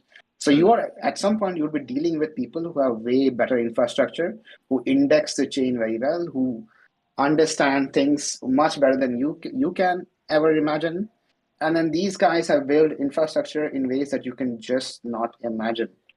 There are entities today that are not only block builders, they're also searchers, they're also liquidators, they're also solvers. They do the same entity does everything. So actually, the whole MEV process is being quite centralized because there are very few specialized entities who actually understand how to do this stuff. So no matter how many decentralized game theories you try to introduce, the people who are the most skilled will always extract the most amount of value, right? So there's a the current experiment with MEV has been, let's say, limited. Let's look at Arbitrum, for example. Arbitrum talks about fair order sequencing and all that stuff, but you still have MEV in Arbitrum. You just don't see it but actually in Arbitrum it's a latency game. Like people are trying to uh, play latency games just to be the first person to send their transaction to the sequencer, right? So the moment you introduce fair order sequencing, people are trying to game that too. So what Ethereum has is actually, I would say, probably the best at the current moment, but it needs a lot more work. I think it's quite centralizing. So you will have. I think we are going to start seeing concepts like MEV share exist. Let's say your transaction generates a certain amount of MEV because of whatever reason. Maybe there's an algorithmic inefficiency that you cannot avoid, but there's always going to be some MEV that is generated, no matter how good of an algorithm you use. Yeah? MEV share will allow a searcher or MEV bot to try to extract that value that you generate and return a part of that for a small amount of profit. And we are going to start seeing markets develop for that, and we're going to start seeing that process exist. But I don't know if that necessarily helps with the decentralization of the network. So these are some things that we have to actually monitor. Yeah, that's what I think. Yeah. So going a little bit further down the rabbit hole, like one of the craziest things that happened, and I feel like there's so much crazy stuff has happened the past few weeks, this got a little bit overshadowed. But I brought up a tweet related to the incident from, of course, the great Fiddy. Um, Ah, and this I was know what you're the talking about. Validators erecting, so this is the screen share. I pulled this up. Validators erecting sandwich bots should be the new normal, in reference to this event where Validator decided to go a little bit rogue and drain about $20 million from a sandwich bot. So basically, like the sandwich bot was trying to just extract $1,000 or whatever. Took out a flash loan, but it couldn't complete the transaction because the validator decided to go ahead and wreck it through its own MEV. So you commented that it would be cool if MEV Boost had a way to keep this behavior, but at the same time deter any other exploits Validator is capable of. But just generally speaking, like, what's your take on this kind of Validator going rogue and draining a lot of money? Of course, the Validator got slashed, so it lost probably half of its 32 Ethereum stake or something. But like, so it lost maybe what, $30,000 to make 20 million? Like, that's a pretty good trade. Yeah, I think so. So first things first, I just want to correct you slightly. Oh, You please. can't take a flash loan to complete a sandwich because Okay. flash loan is just for one transaction, and sandwich attacks requires a bundle of transactions, which can be at the smallest bundle. It has to be 3 transactions. But I've seen some sandwich attacks that is just crazy. It's one bot sandwiching 10 different transactions. Those are very rare, but that actually is possible. Interesting. These MEV bots are so sophisticated. They're able to extract MEV from 10 transactions at the same time. That's a crazy thing that they can do, right? I thought it just had to be So paid back. regarding Oh, go ahead. Yeah, I thought it had to be paid back in the same block. I didn't realize it'd be the same transaction. No, I mean, if you had same block loans, that would democratize sandwich attacks because now you don't need to have that much because sandwich attacks is only possible by people who have a lot of money. So you need a lot of money to front run and then back run. And depending on that's called the cost. So Rich sandwich get attacks richer. are yeah. It's by the way, rich get richer by taking the highest amount of risk possible. You're taking of you're trading and you're manipulating the market for one transaction, which means that you are open to be manipulated if you don't close that transaction, right? So it's sandwich MEV is a very profitable. Although we are observing that profitability of sandwich attacks is going down over time. I believe that's what the numbers are showing. But please correct me on that. I'm not. I do not vouch for the accuracy of that statement. But um, so what? So you need a lot of capital. You need to be exposed. You need to take a lot of risk. You would say that sandwich attacks, you like if you're a logical, like you see the best of the best MEV bots do not actually participate in sandwich attacks. They just don't do it. Like for example, Too Beaver risky? Build and so not Build. Like for example, symbolic partners. They don't touch. I believe they don't even do any kind of like sandwich attacks because they know that it's such a high risk for such a low return. Why should they participate in it? But this is exactly this kind of fat tail risk that you're exposing yourself eventually got exploited by this validator, right? So the validator was able to steal money from the sandwich attacker as well as the person he was trying to sandwich. I believe it was the validator himself. He baited sandwich MEV bots to try to sandwich him and then steal money, right? So the validator was able to steal money from malicious sandwich attacking bots. So I made the statement that this is a nice, interesting development because it adds a negative incentive component to the activity, the process of sandwiching a user. So if you introduce these kind of like negative incentives into the game, you will find that people are going to be a little bit hesitant about sandwiching users now. It still exists today. It still happens. So you still have to be careful on how you execute your trades. But if you introduce this kind of negative incentives, or let's say positive incentive for the validator, negative incentive for sandwich bots, you make the system a little bit more resilient to MEV attacks from sandwiches. But one needs to be very careful because you now have to hedge, you have to do something about the fact that validators can do this, so you have to start thinking about that. So you solve one problem, but you introduce another problem. So what I think is validators should have the possibility of killing sandwich attacks like this and just stealing from these bots. But I hope that this exploitation, this negative incentive, doesn't go across to other types of transactions. So I'm not trying to say that validators should have the power to do whatever they like, because if they can, then that's pretty shit. I'm just saying that validators should be able to police how the block space is filled by the block builders, for example. So that's basically what happened in this case. Like somebody decided to police the block builder's choice of bundle, let's say.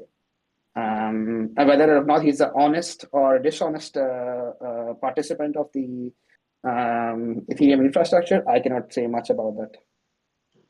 So I'm running a validator node. What's the easiest way for me to steal $50 million? Oh man, I don't know. You have to study what the guy did, because by the way, they're still doing it. There's still I a lot mean, of sandwich bots out there. yeah, is anyone building like some open source open source like validation like software I can start running instead of Geth to just as soon as my turn comes up? I don't know. I think they already Shit. solved. They patched that get bug. Oh, okay. Because I think it's Rats. like, for example, Flashbots are using a modified get. Mm. I believe, yeah, they're using modified get. And the moment this whole vulnerability came out, I saw that the lead developer of get was like, I think his name is Peter, right? Peter Karalabe. I cannot pronounce his last name, I'm sorry. But Peter was like tweeting, like, listen, this is why you shouldn't fork get. You should just use the stock get, and then you wouldn't have this problem in the first place. So that's what he was trying to say. Yeah. I don't know how you can make more money. I'm sorry. Oh, that's fine. It's fine. I'll just focus on doing my curve work and get rich slowly instead of get rich quickly. Yeah, I think that's the more appropriate approach. Yeah, I wanted to just bring in some user comments since no one else is joining the party. They're just watching the two of us talk, which is fine with me because I've had like a million questions. I feel like it's more like interrogation than conversation. So I hope it didn't come off that way. I did ask people not to ask dev support questions. But Johnny Online just says, is there a way to price try crypto LP tokens from on chain? Yeah, there are ways to do it. I would say just take the average of the three asset prices and multiply by the virtual price, or see the pinned comments in the dev channel because I'm pretty sure it's been answered there. Be careful in how you make that calculation. By the way, just on that, Silo Finance. Silo, I think you've heard of this. They're a new money market protocol that is Oh yeah. that wants to offer Curve LP tokens. They want to make permissionless Curve LP token money markets, I saw that. and That's cool. they had a recent audit by Chain Security. I have the audit. It's not public yet. I was reading through it a little bit, but I think what would be interesting is to see how they do stuff, and then talk to these Silo guys, because they seem to be quite keen on making very good infrastructure. So if you are trying to find out the best practices of how to price anything, right? Doesn't have to be Curve LP tokens. First, you have to ask what is the error margin that you are willing to accept, and then you have to ask the people who have had audited implementations that have been live for quite some time. So I would say talk to Silo guys about Curve LP token pricing. Yeah. What are you seeing like around the kind of broader Curve ecosystem? Like, of course, you're busy on Try Crypto NG and Curve USD is coming out, and people are excited about that. But what are like some of the projects that are building on Curve? Like in that same vein as the Silo LP tokens, like has got you excited lately? Oof, this is. I have to say, I'm not following a lot of them. Right, Hmm. I'm trying to follow whatever I can, which interests me the most. I do see a lot of gauge. I see a lot of gauge proposals. So they're going up. That's good. It generally means that there's a lot more projects that are trying to get incentivized, which means the market sentiment around DeFi is getting better, right? So there's more people who are eager to experiment. That's cool. Uh, People who are trying to build on top of Curve. Well, actually, I spend quite an inordinate amount of time to help out people at Yearn. When I don't know if I would constitute that as helping them out, but if they have any questions, I try to help them out with the way that they do things at Yearn. And so Yearn is trying to build. They call it C Solver. It's one of the few. I think there are in total 19 solvers that help solve your routes, swap routes on CowSwap, and Yearn is one of them. And Yearn is doing things in a very interesting way. In fact, Yearn is using CowSwap for everything now. Their strategies involves CowSwap. So, for example, all their auto compounding mechanisms involves CowSwaps, and of course, they auto compound into Curve LP tokens for quite a lot of their strategies. I like to see that too, you know. So it's a very interesting development that I'm seeing, and I would say that's one something. I'm very nerdy about how executions of trades happen, because I would like to see the most efficient possible execution of trades, because that's the best feature of the DeFi. People say that flash loans is one of the best invention of DeFi. I think the fact that you can solve a trade across multiple markets, that's the greatest thing ever, you know, and it's democratically accessible to people. Like normally, if you go to a centralized exchange, you just go to one exchange and you make your trade, and then if you're trading with size, you get arbitrage, you get a bad fill, etc., right? But in DeFi, you can actually give other people the opportunity to execute your trade for you in the most efficient way possible. And I think that's something very cool. That I like to look at, and that I like to study. So that's interesting. I think you might be interested in this. I think there's a lot of like these permissioned tokens that are coming up on Curve. So now you're seeing all these tokenized short-term treasuries that are coming out on Curve pools, which is an interesting engineering challenge as well, because if your tokens transfers are permissioned, you can ask the question, first of all, why should a DAO allow permissioned tokens to be incentivized? I think it's a very nice question to ask. And of course, on the engineering front, you would say that if a token has restrictions on who it gets transferred to, then Curve has issues accepting that token, because we need to do some transfers to claim fees, right? So I've been also like just peripherally advising people to give Curve smart contracts permissions such that it can accept fees, burn fees, and so on and so forth. And then their permission pools work as intended on Curve, right? So I think that's what I'm trying to, that's what I'm seeing. But I also a little bit like these permissioned tokens are a little bit annoying to work with. Let's say it's very hard to solve routes. It's very hard for DEX aggregators to swap through these tokens, because the tokens have to be transferred to an intermediate contract, which also needs to get whitelisted, and all these kind of whitelisting restrictions, which makes it a very weird token to work with. So I want to see how these permission tokens evolve, not just on Curve, although they are trying to come to Curve, but also on Balancer or Uniswap and all that stuff. I want to see how these different teams handle these permissioned tokens. And it would be interesting, because I personally think that a public blockchain, should allow everything to exist. I'm not a permissionless maximalist, right? I'm not. I think what needs to be regulated must be regulated, and what needs to be permissioned Everything has to be done according to law, and law has to be, of course, good, and so on and so forth. But a public blockchain does not discriminate against what is permission or permissionless. So your protocol and your infrastructure should not discriminate. You want to do permission stuff, do it. You want to do permissionless stuff, do it. Do all of that, And I want to see, now that you're seeing permissioned DeFi, permissioned DeFi. I don't know if that's an oxymoron, but now that you're seeing it exist, I want to see how it evolves. So that's what I'm seeing with respect to Curve that I think is interesting. Got it. Any other like broader trends around cryptocurrency or even outside cryptocurrency that have really fascinated you lately? Outside cryptocurrency, no, not Yeah, really. there's I nothing focus a outside lot on crypto. crypto. We'll keep it in crypto. Nah. That's it. That's good stuff. That's good stuff. This has been quite a pleasure. Is there anything that I should have asked you over the past couple hours that I didn't ask because I'm negligent or whatever the reason?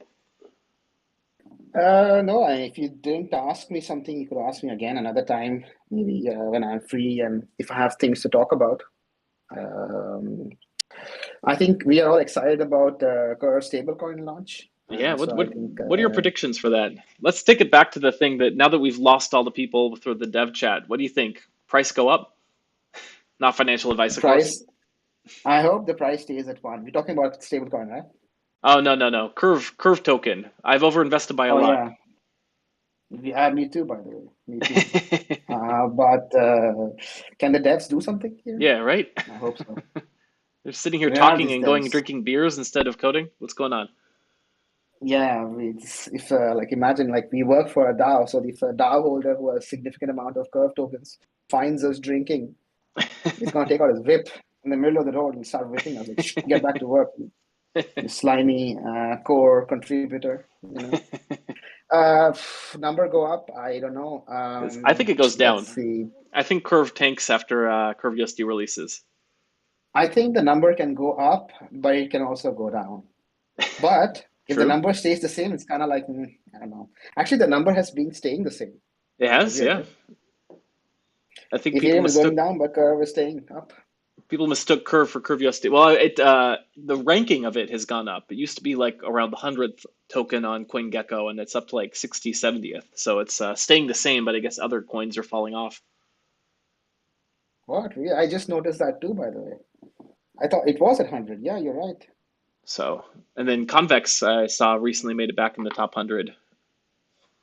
Oh, yeah. Convex is having yeah.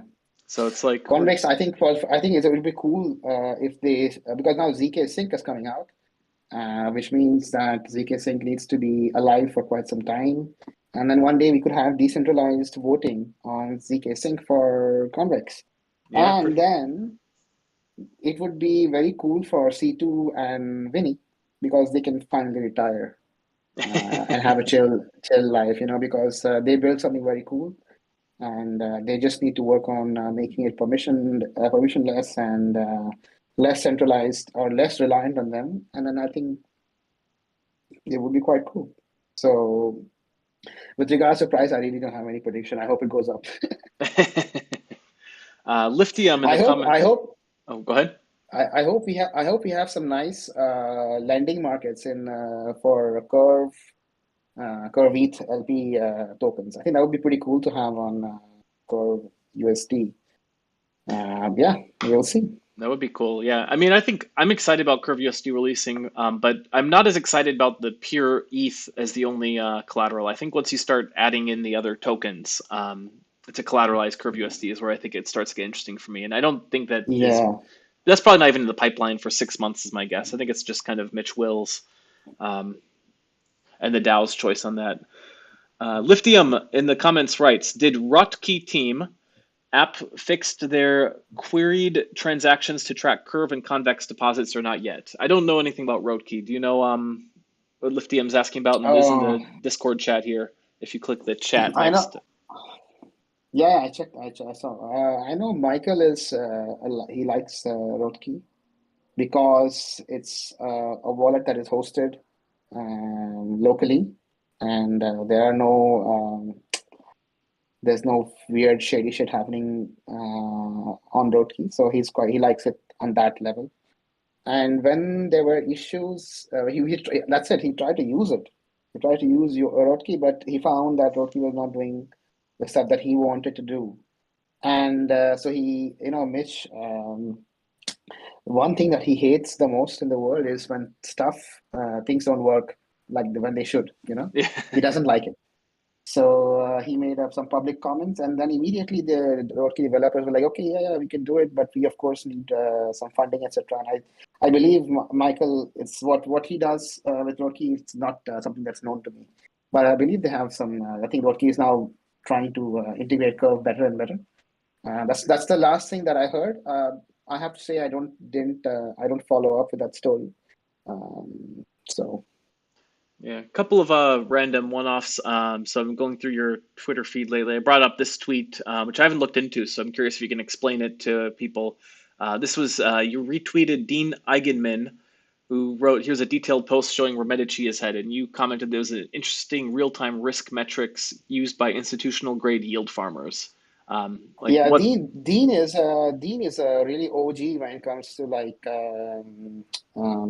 crypto. I think like he's one of the I've never met him in person. I've listened to a lot of his talks on MEV. He used to be a MEV surgeon. I think he still is. Like but they have a risk frame. So they are now an institutional entity, which means they have a lot of money, and they have written down some top points of sources of risk in the risk framework when it comes to doing yield farming, right? Because we want to study how people with a lot of money do risk, the people with a lot of money who manage risk correctly.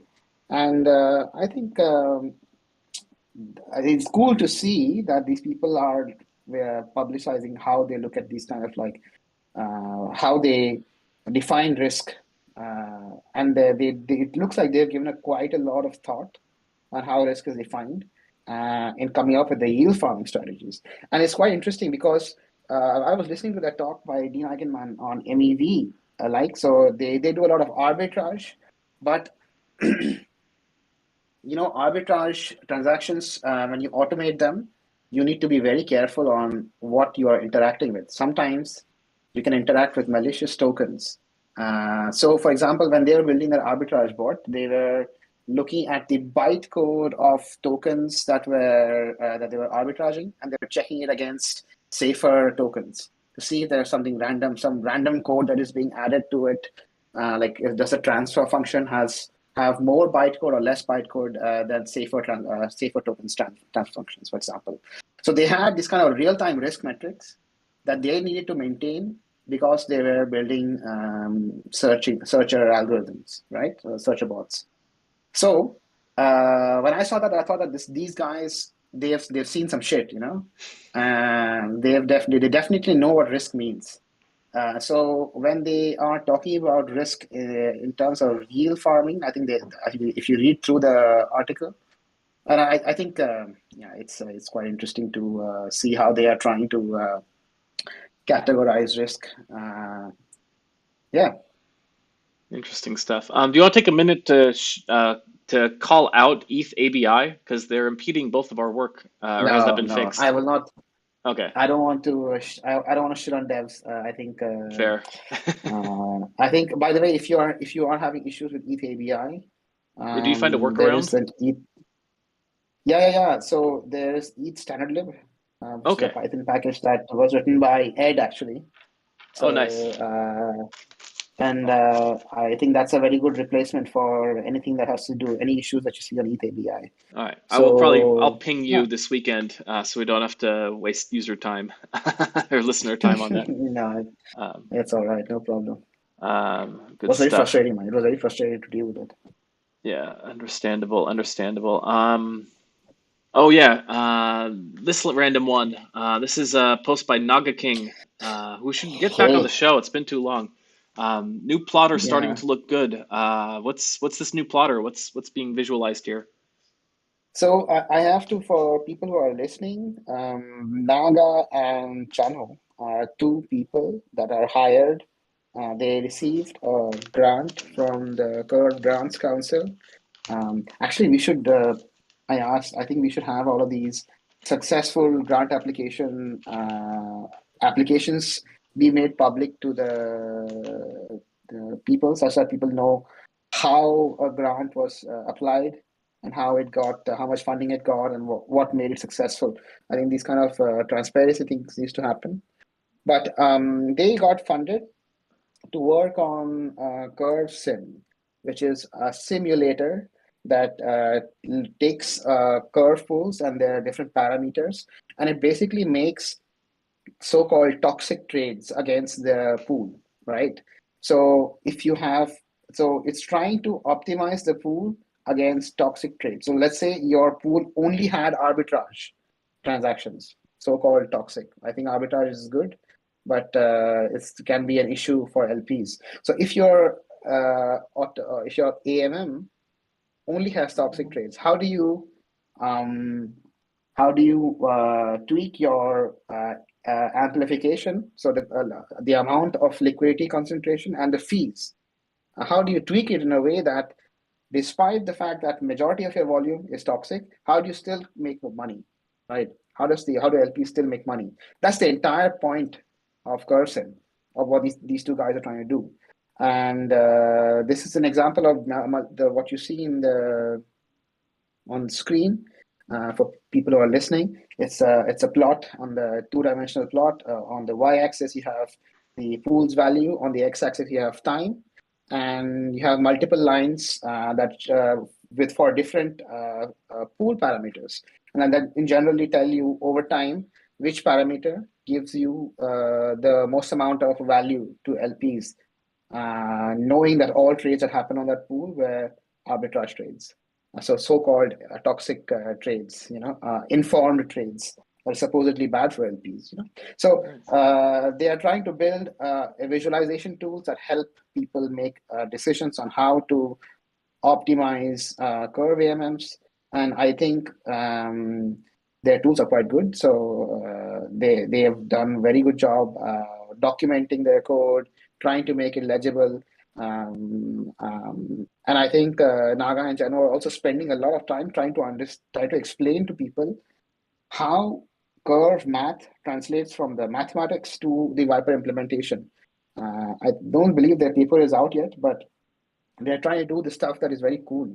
And so that's what I want to say. I think it's very cool to see what Naga and Chano are doing. And it's a little nerdy for most people, but listen, we are an automatic market maker DAO. You better Yeah, start. exactly.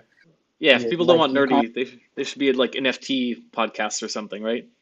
Yeah, fuck that. I mean, we are nerds about trades and automatic market makers and decentralized finance. So get used to it. Yeah, and it occurs to me, Chanho hasn't been on. I should get him on as well. Maybe get the Chanho Naga King double team. I'd say I'd toss the link in the show notes, but I'm way too lazy for that. So if you wanna find the link, then you're gonna have to watch the video and transcribe the. I don't even like release it as a podcast, even though it probably would be good as a podcast. All right, I guess final question I have is, where do you get your, like, which Discord servers do I need to join to get the exquisite collection of Pepe emojis that you Oh, have damn. access to? Wait. The Let me real check what I alpha, have. I have something called Online Hub. Wall Street Bets is pretty good, actually. You should join Wall Street Bets. the Wall Street Bets And Cozy Discord. Hive. Cozy Hive, Online Hub, and Wall Street Bets. These three Discords. This is all I use for my Pepes. Okay, this is And alpha people. by the way, if you can't find the Pepe that you want, you can also make a server just for yourself and just make Pepes there and then use that everywhere if you have Yeah. a Discord Plus membership. And by the way, I saw that on Telegram you also have Pepes, but I don't want to pay Telegram. I don't know. Makes sense. Makes sense. Liftium asks if CurveUSD will replace US DT or DAI in the TriCrypto pool. I can probably field that. The repository we were talking about earlier, TriCrypto NG, it itself includes a factory which anyone could use to launch their own TriCrypto pool. So it's possible that if you would like a better TriCrypto pool with assets you prefer, you can actually launch your own. I don't know if Curve has any Yeah. official plans to change things, but that would be a Yeah. question I think for. it would be cool though, because you can just like leverage LP. Hmm. Like you could just deposit your LP tokens. By the way, Mitch made it so that your collateral earns your it's like a gauge, it earns a gauge in inflation as well. So you have LP tokens, and then one of the tokens in the LP token is crv.USD. So you can kind of do like this kind of like G-Uni, the maker G-Uni V3 DAI strategy, where you deposit Uni V3 DAI USDC pool tokens, and then you borrow DAI, and then you fold that position multiple times, and you can kind of like do 50x leverage.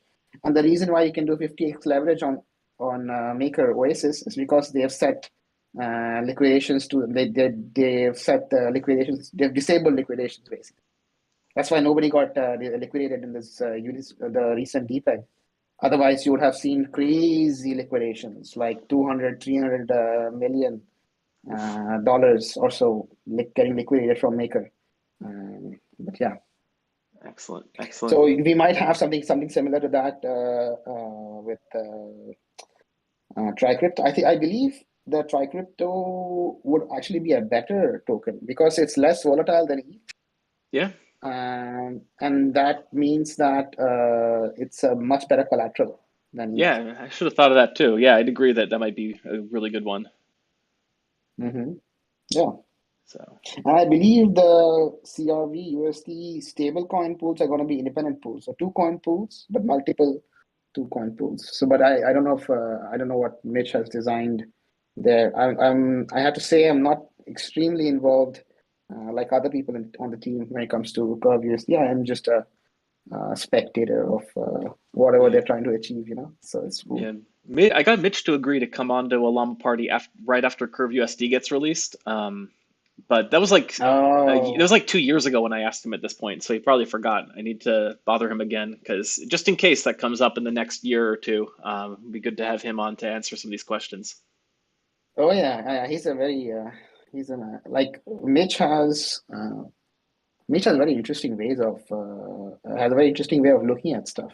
It's very cool. He's a very thoughtful person. So I would love to listen to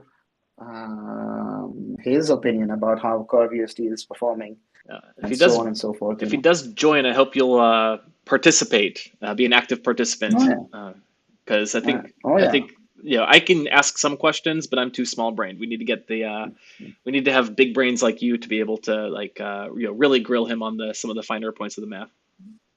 Thank you for calling me big brain. By the way, I did have a meeting with Mitch like a video call once. So that was interesting. But that was when we were talking to the auditors. So that was an interesting experience because he Nice. kind of like midway he was like he took out he's a very hands-on kind of guy, right?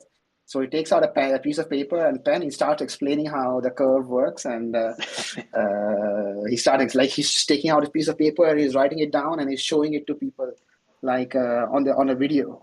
So it's, Was he? Did he bust out the line? If I have to explain, it will take too long to explain it to you. What was the Satoshi? I don't have time to explain this to you. no, no, no, no. You have to explain everything. You have to explain everything to the auditors. Of course, yeah.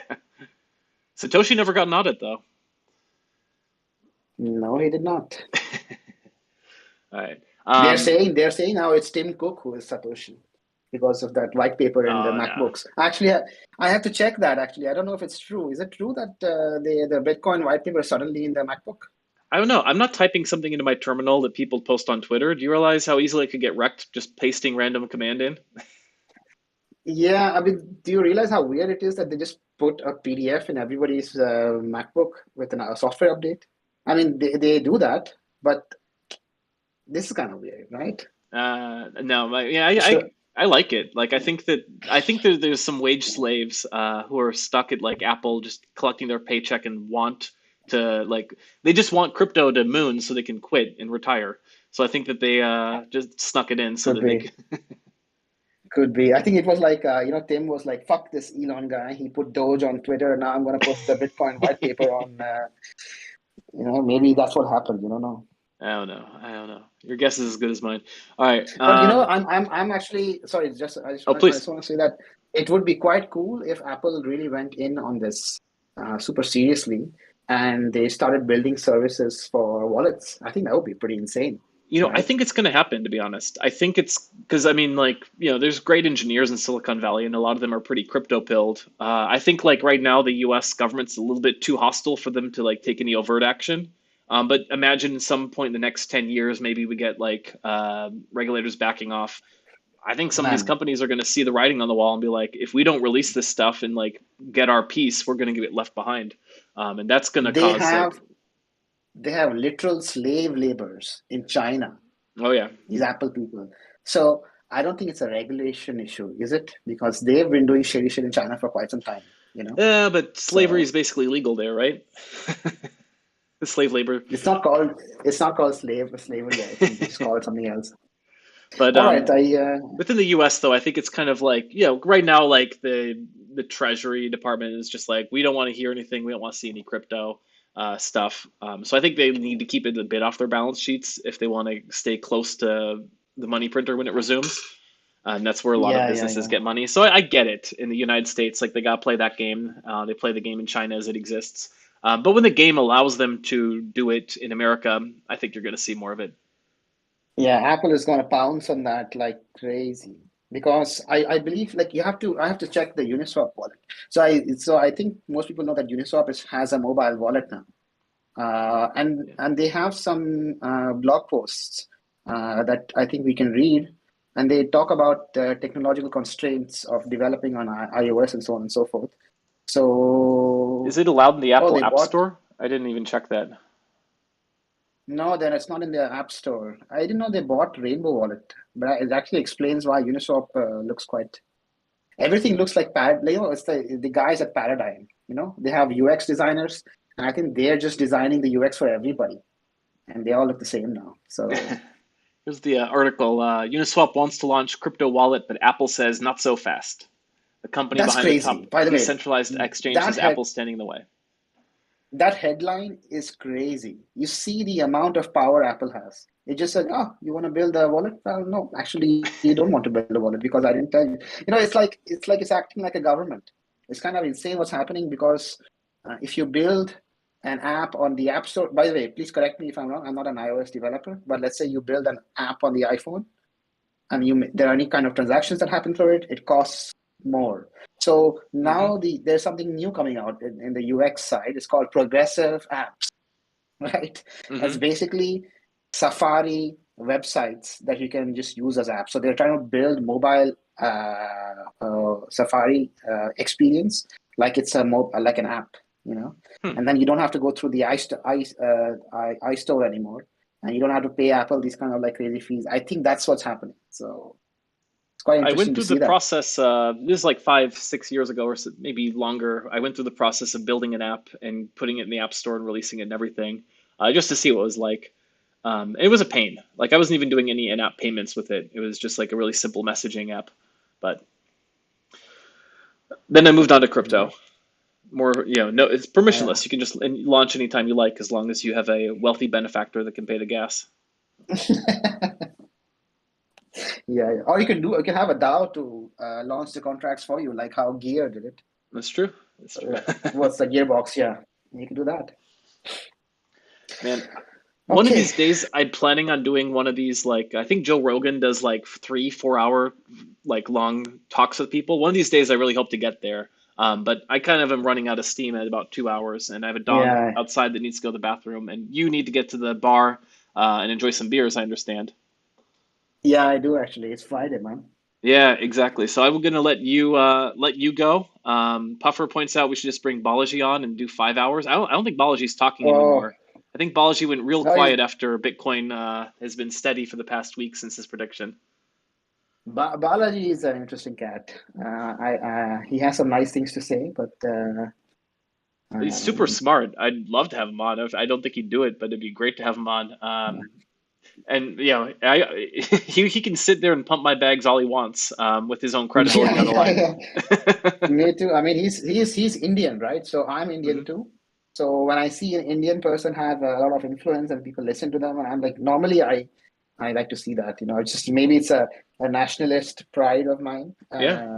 Have you followed him much? But I, He used to be big at Coinbase, and then I think he got fired. he's also an investor in Frax. I didn't know that. No way. Dude, this guy invests in a lot of. He didn't get fired. I don't believe he got fired. He Yeah, just it wasn't a left. fired. He got like he left after there was some conflict. His policy was let's list every token on Coinbase, and at the time Oof. Coinbase had like Litecoin, Bitcoin Cash, and Bitcoin. So someone else in power was like, no, we're gonna keep this like very slow and very deliberate and methodical. So But yeah, I let's mean, get. I think I understood his logic though, because he just list everything and then say sorry later. Oh So, yeah, right. yeah. So Okay, but we can close our call today. yeah, I we'll think. have you on again, and we'll chat about all the Yeah. other stuff that we didn't talk about. There's plenty of corners of the chain, Oh, but cool. really appreciate you. Like, I mean, I've been trying to get you on for a long time because I knew it was gonna be a great discussion. This was I absolutely a great I'm so discussion. sorry I couldn't. I'm so sorry I couldn't come earlier, but I had legitimate Oh, reasons, I right? First understand. of Just all, I was traveling, I had shit internet, yeah, and now I have a somewhat respectable amount of internet, right? yeah. So So just thank you for having me over. It's always nice to of course, talk to yeah. you, and Just thanks warn me to anybody before. who's listening. Just warn me before you go someplace where you're not gonna have internet, so we can schedule one of these before you go offline for a bit. It's not like I never have internet. I have internet, but it's shit.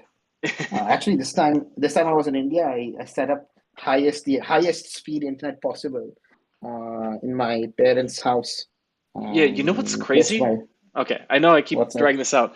So when I was at MIT for grad school, Yeah. the internet in our student housing was terrible. And one student was actually pointing out that he has better quality internet Skyping with his grandfather in a rural village in India than we did at What MIT, which the is one of like the fuck? preeminent institutions. Yeah, that has to do with Reliance. Reliance is a company that is very, very dominant in the Indian infrastructure space, and they built something called Geo, Reliance Geo, which offered 4G internet to even villages, actually. So a lot of Hi. people don't even have internet connections. Like they don't have fiber internet, they don't have Wi-Fi or anything. They just have a router and they have a SIM card, and they're able to do all sorts of things just with that. India, I mean, if you come from a developing country, by the way, I don't want to say underdeveloped or I'd say India is a developing country, right? If you come from that, you have a lot of issues, and you get to watch all the deep air quotes developed countries develop their stuff, and then you see, you know what, they're doing this good, they're doing that bad. Let's just pick the good shit, and you can kind of leapfrog. You can kind of leapfrog how things happen. Like payments in India is just insane. You It's can buy a single cigarette, not the packet, just a single cigarette, and hmm, pay with your phone by scanning a QR code. And hmm. it's stuff like that you can do. It's just crazy. Not The scanning your eyeball poorest though. person, no, no, no, no scanning of eyeballs. So there's India has some nice infrastructure improvements. By the way, all of these infrastructure improvements come at centralization costs. So it's going to pay that bill down the line one day. It's the bill always comes. Yeah, it's well, as So we'll Balaji see. says, there's ascending countries and descending countries. Oh, all right. So I didn't know yeah. that. And speaking of internet, I'm currently suing Comcast, so that gives you Oh, an idea for whether real? US is ascending or descending. It's small claims court, yeah. Okay. Well, I hope you are successful with that. I know. I'm gonna put all my money into a curve if it does. How's that?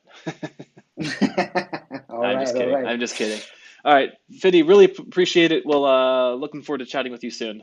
Please enjoy the Friday evening for me because I don't do fun things. Take care. Bye bye. All right, stream is officially ended.